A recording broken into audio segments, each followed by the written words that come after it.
morning. Welcome to our social hall coffee house style service, or a Kaylee.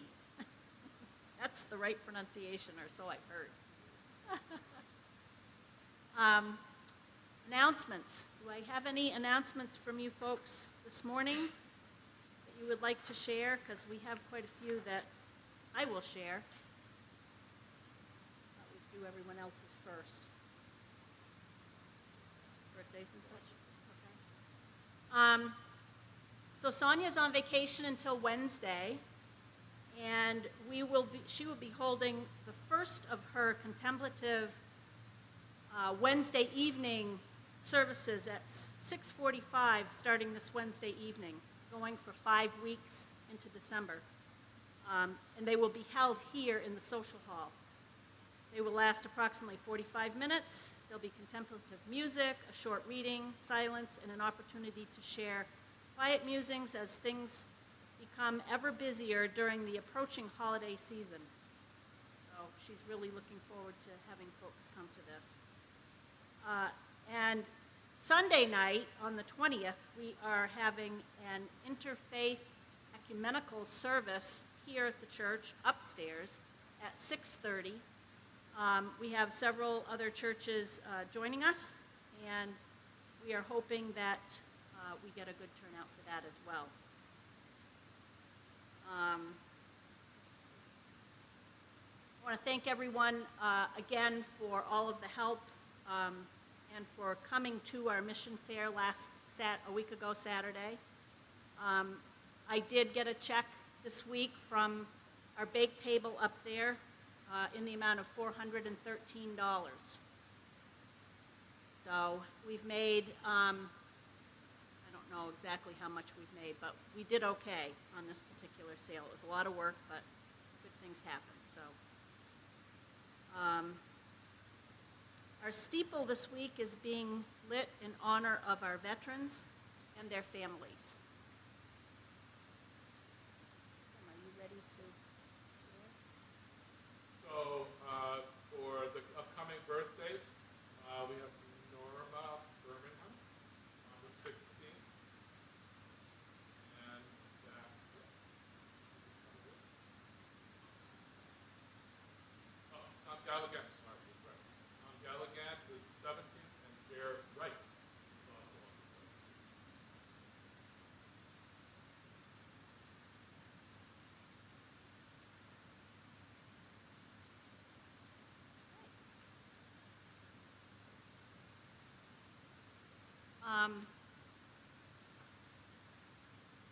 I didn't think about candles, so Bruce, if you're ready to go ahead and play the prelude, I will light the candles this morning.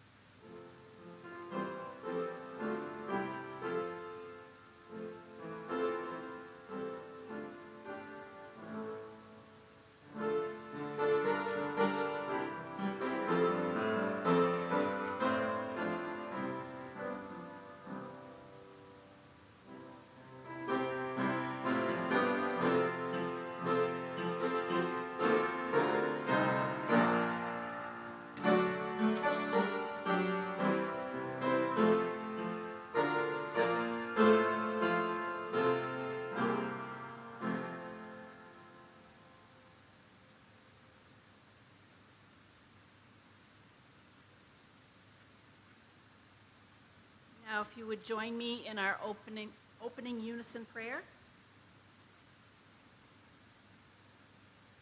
Come into this place of peace, and let its silence heal your spirit. Come into this place of memory, and let its history warm your soul. Come into this place of prophecy and power, and let its vision change your heart. And I have selected the first hymn this morning, number 250, verse 1. Probably is not familiar, but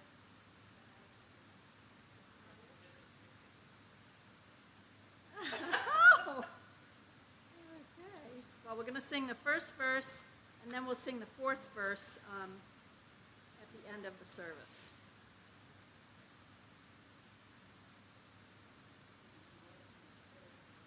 Would you please? Thank you, Bruce.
Start off our morning. Bruce is going to read our first reading this morning.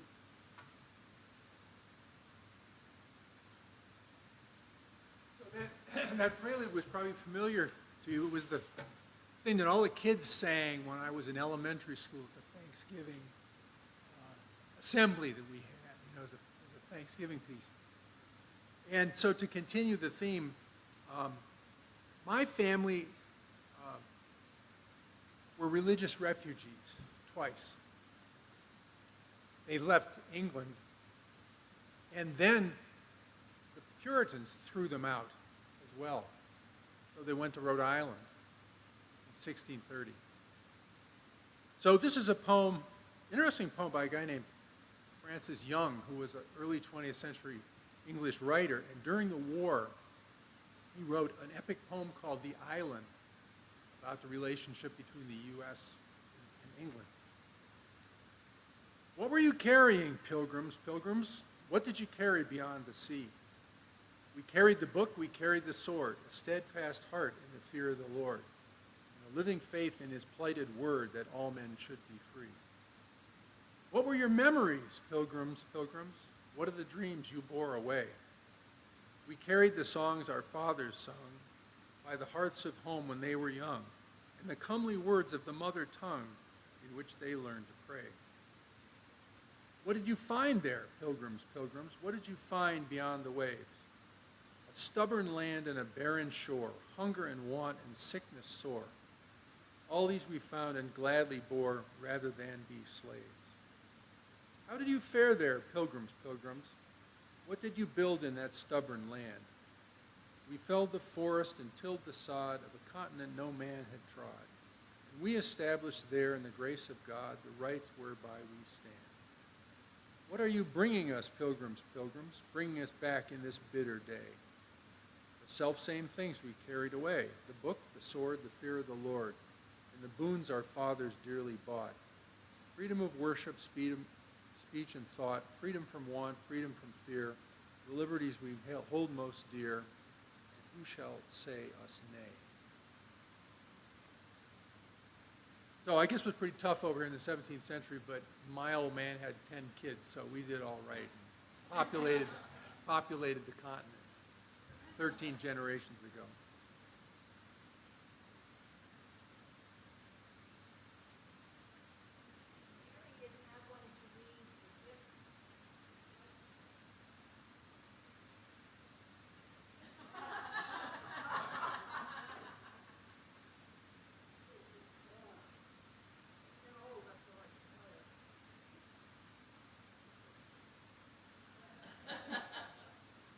Outright. The land was ours before we were the land. She was our land more than 100 years before we were her people. She was ours in Massachusetts, in Virginia, but we were England's and still colonials, possessing what we were still unpossessed by, possessed by what we now no more possessed. Something we were withholding made us weak until we found out that it was ourselves, and forthwith found salvation in surrender. Such as we were, we gave ourselves outright, the deed of gift as many deeds of war. To the land vaguely realizing westward, but still unstoried, artless, unenhanced, such as she was and such as she would become. My favorite poet, Robert Frost.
This brings us to our time of concerns and celebrations.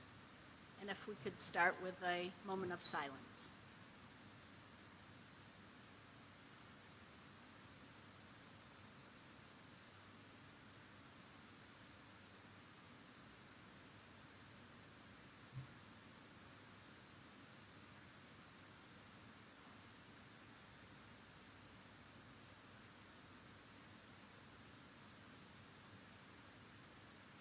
We've had a pretty busy week of prayer. Our prayer circle has been pretty much inundated with things that have been going on with people in our community.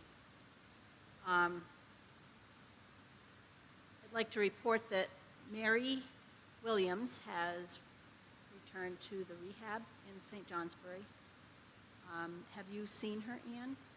You have not, okay. So I don't have a report other than, pardon me? Maybe tomorrow, okay. So I haven't had a report other than that she has returned. Let me think, who else? My sister actually miraculously is going to be okay. They're going to let her go home tomorrow. It's just amazing that she has come out of this whole thing.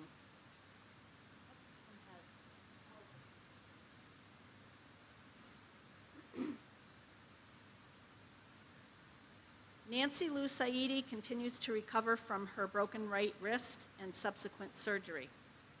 Her sister, Juliet, is staying with her and helping her out. Please continue to pray for Roger, who is on the transplant waiting list. His wife was a participant in our sale that we had last week. And we promised Elaine that we would say some prayers for Roger. If you can help Patrice by being backup transportation for a community member who will be without a car until the new year, please reach out to her and let her know.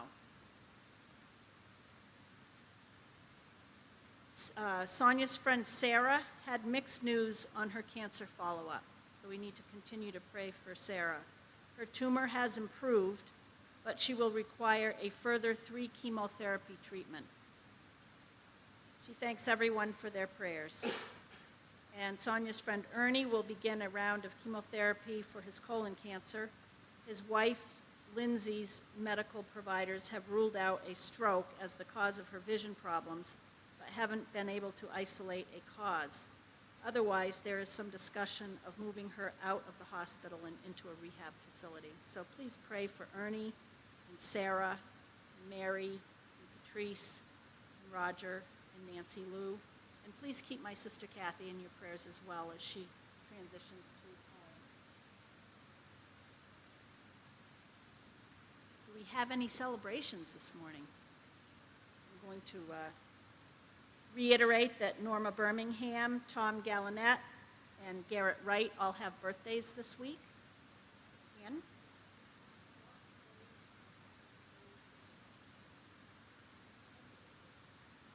Ankle replacement.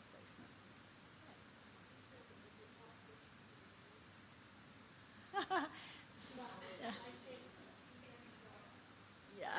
So Ross Page will be going into the hospital this week for ankle replacement surgery, and he thinks it's going to be outpatient. We'll say prayers that happens. Ellie?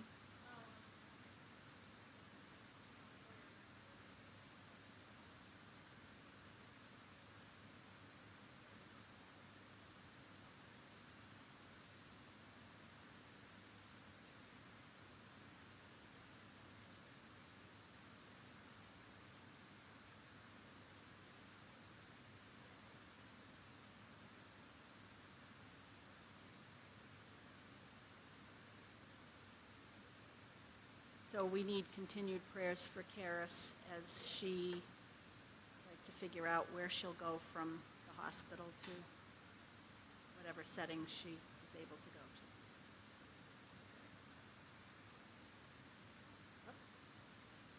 Nancy?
Prayers for Nancy's friend Stephen from Uganda about not being deported.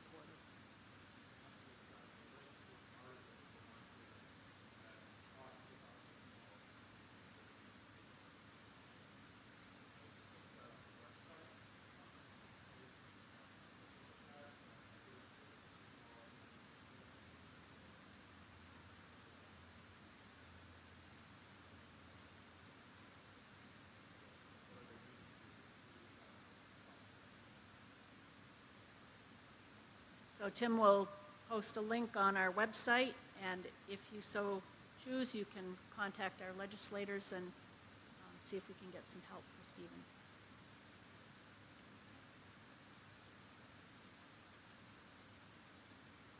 I'm going to read another poem.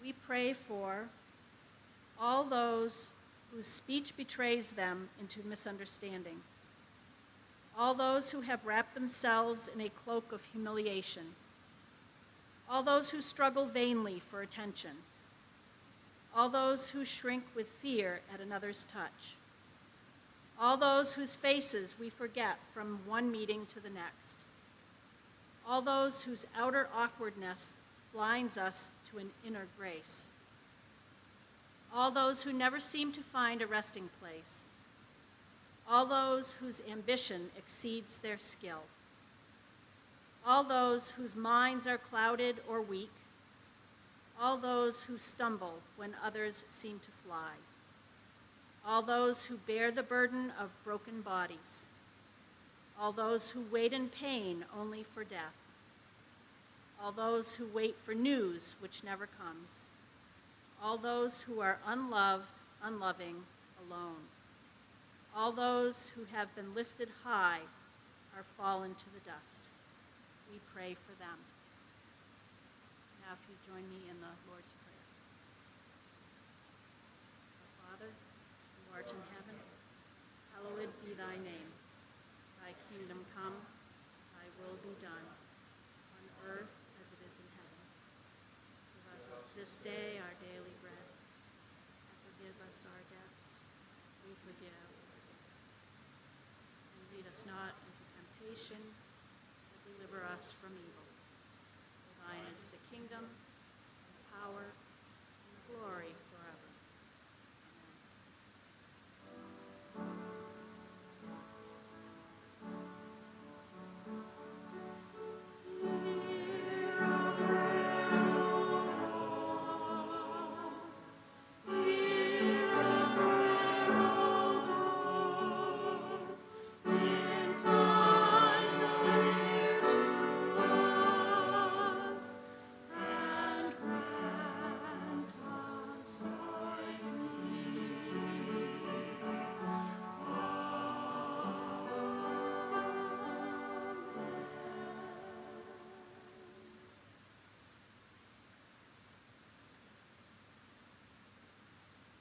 Okay, so now you get to choose a hymn. Anita.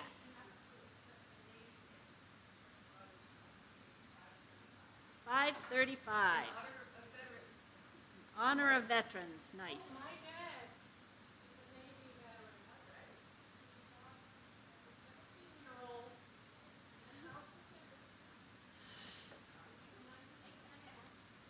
So let's sing. Anita, what do you want to do? It's 5:35. What verses would you like to do? Let's do the first and the last.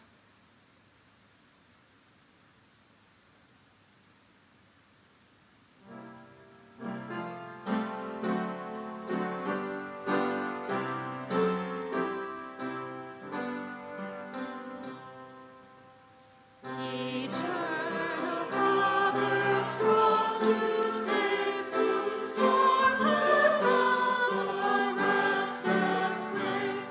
Who bid the night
have Mary coming up again to read Stopping by the Woods in a Snowy Evening. That's not the right name, but it's close. Another Robert Frost poem.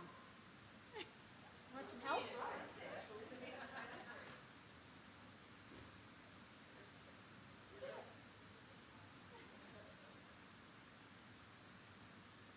Whatever you do, but don't grow old.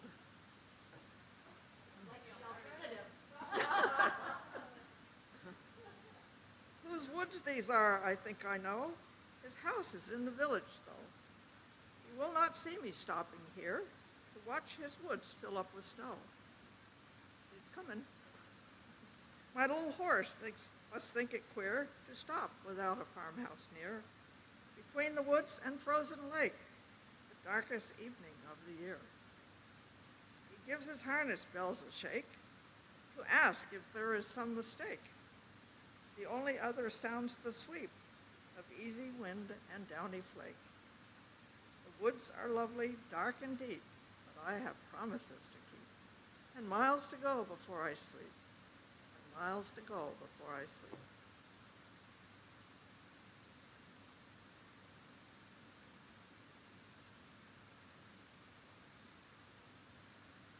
I'm going to read one that I found online. I am partial to Chicken Soup for the Soul. So this is a story called The Miracle Message. And it's by Trudy Knowles.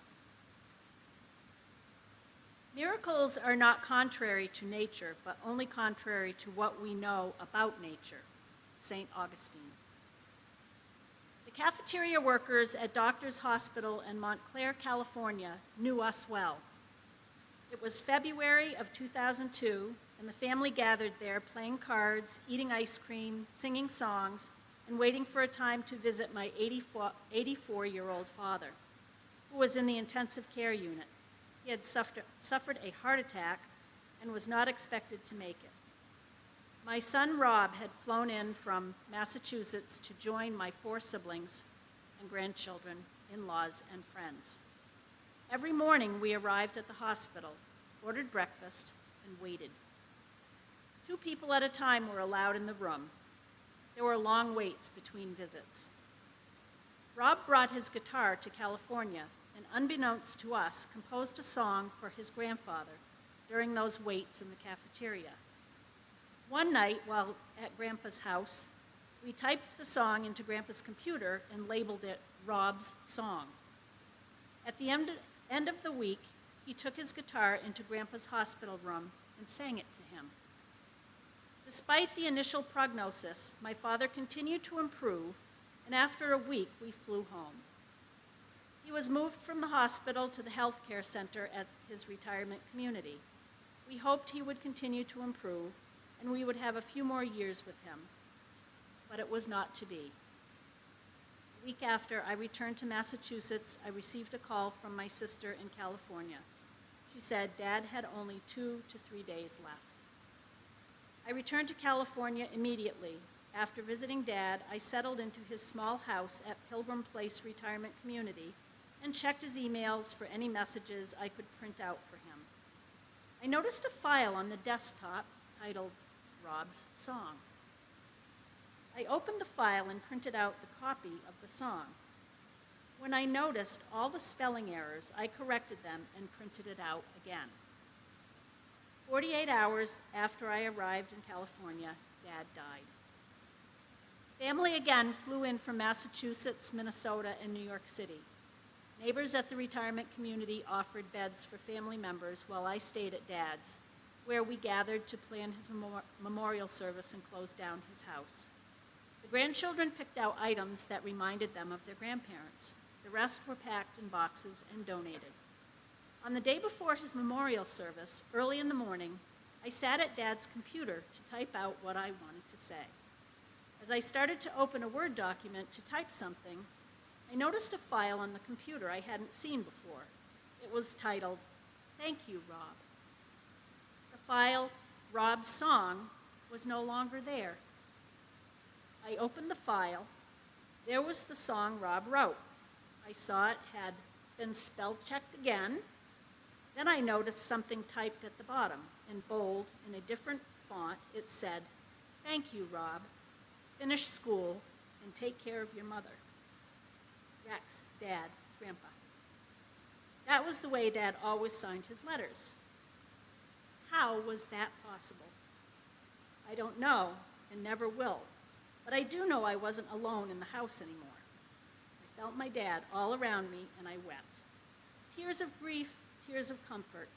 Rob, at the age of 18 and only 3 months away from his high school graduation, was falling into a deep, dark hole, making poor choices, heading in a dangerous direction. He needed to hear from his grandfather. He needed a miracle. The rest of the family arrived at the house in the late morning. I asked if anyone had worked on the computer, if anyone had changed the song. No one had. I showed them the message. We felt surrounded again by Dad's presence. My brother-in-law suggested I place that file in a folder and see when Rob's song was last modified. I did. The date and time popped up, date modified, February 20th, 9:36 p.m. It was minutes after my father died, at a time when no one else was in the house. That message from my dad was one that Rob desperately needed. It hangs in a frame by his bedside so that every day he can see the message from his grandfather, the miracle message, the message sent from beyond that helped my son know that Grandpa was still there watching over him, rooting for him, loving him. That message let us all know that my father wasn't gone. He would always be there when we needed him.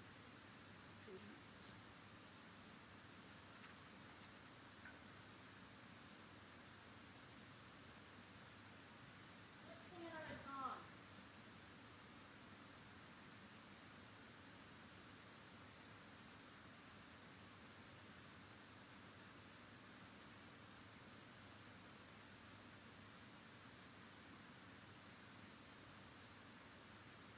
I am.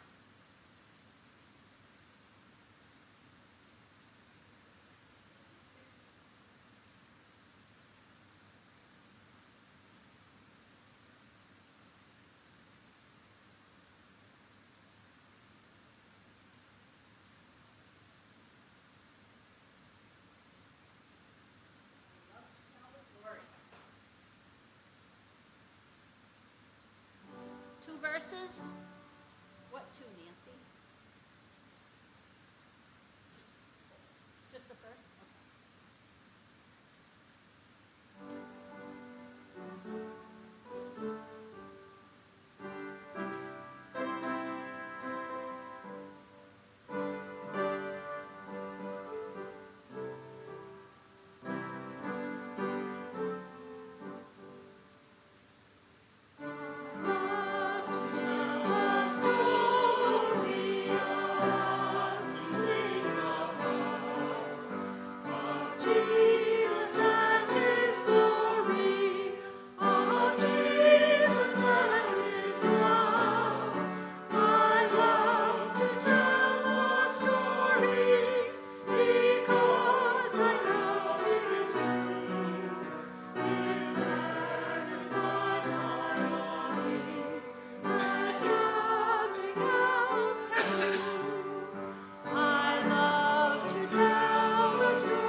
Let's have another hymn. Did somebody have one picked out that? 445. 445. 445.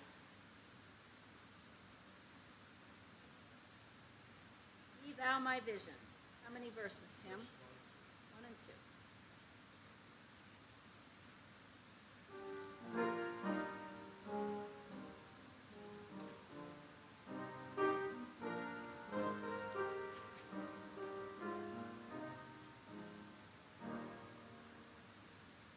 Be thou my vision, O Lord of my heart, not be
I been sad or glad that there was such a thing as bad? There had to be, I understood, for there to have been any good. It was by having been contrasted that good and bad so long had lasted. That's why discrimination reigns. That's why we need a lot of brains. If only to discriminate twixt what to love and what to hate. To quote the oracle of Delphi, love thy thou neighbor as thyself I, and hate him as thyself thou hatest. Their quandary is at its greatest. We learn from the forbidden fruit, for brains there is no substitute, unless it's sweetbreads, you suggest. With innuendo I detest, you drive me to confess in ink, once I was fool enough to think. The brains and sweetbreads were the same, till I was caught and put to shame. First by a butcher, then a cook, then by a scientific book. But 'twas by making sweetbread stew, I passed with such a high IQ. I couldn't resist that one.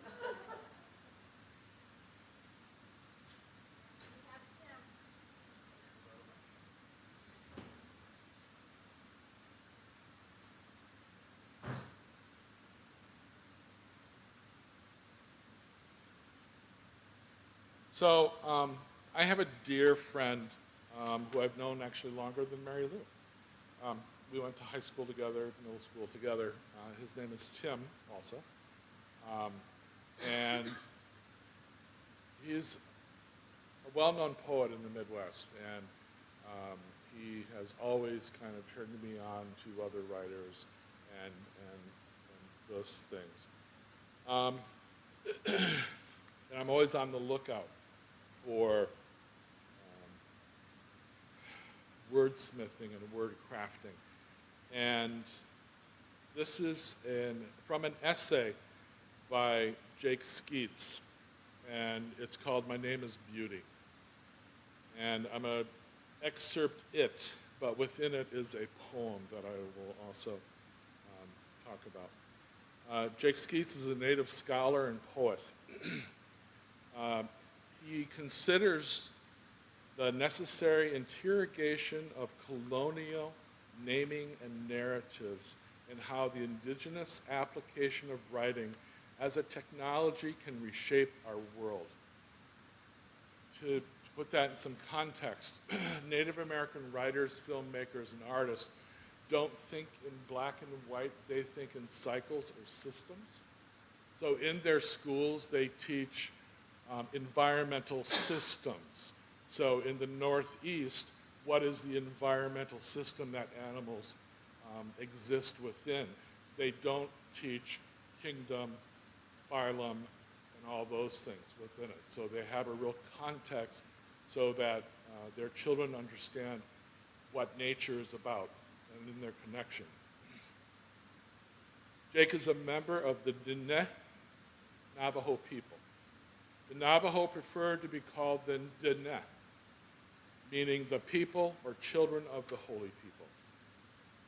In titling this essay, Jake wanted to convey the way our existence is rooted in beauty and how beauty is sustained by the way we engage with the universe.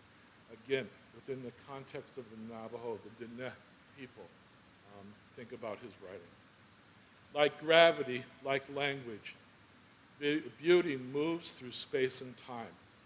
It's impossible not to live with, in, or about beauty. Blessings have many functions within the Diné traditions, prayers, and stories. While its meaning is more intentional in Diné, the idea remains consistent. Beauty exists, and we exist along with it. And that it is an odd way to perceive the world when so many voices teach us to view the world through shadows. But what is shadow if not the language of light? And darkness, the language of mourning. Grief, the language of time. Body, the language of earth. And beauty, the language of the universe.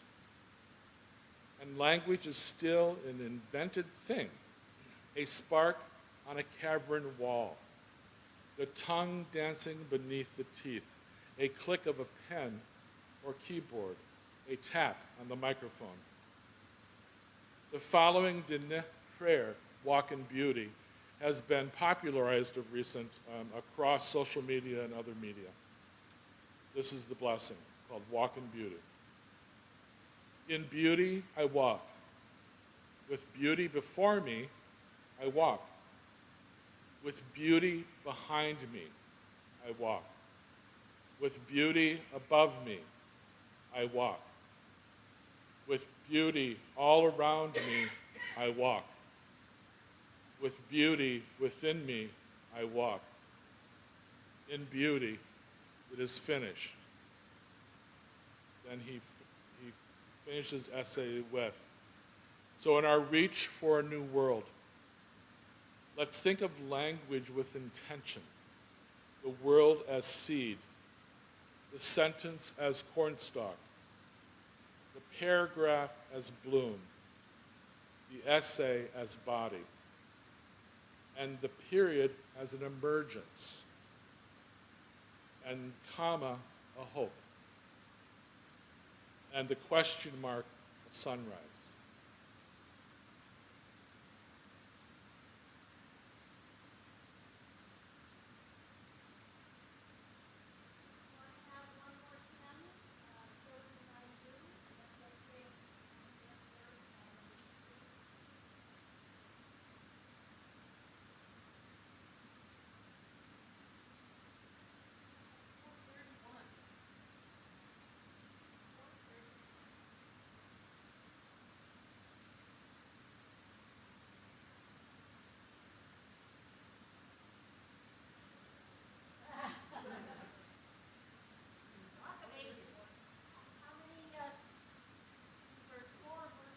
Four verses. Okay.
We will sing the fourth verse of hymn number 250. 250. Here in this place, gather us in. The fourth verse.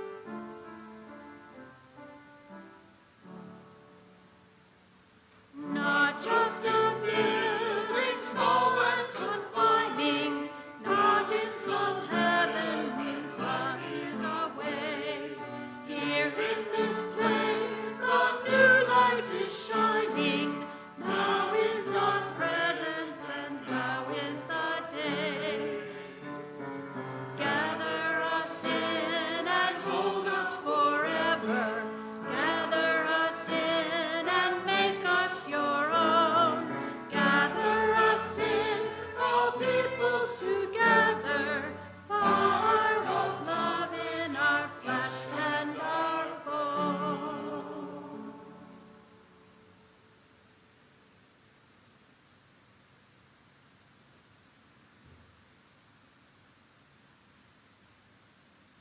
I'd like to thank all who attended in person and all who have attended our live stream this morning.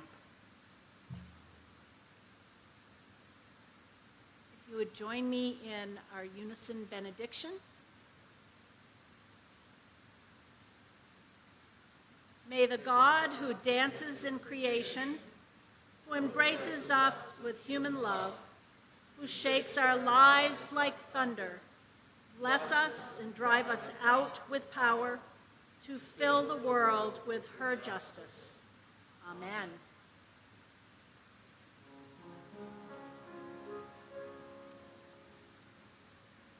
God be with you till we meet again. By his counsels guide uphold you. With his sheep securely fold you. God be with you till we meet again.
Good job.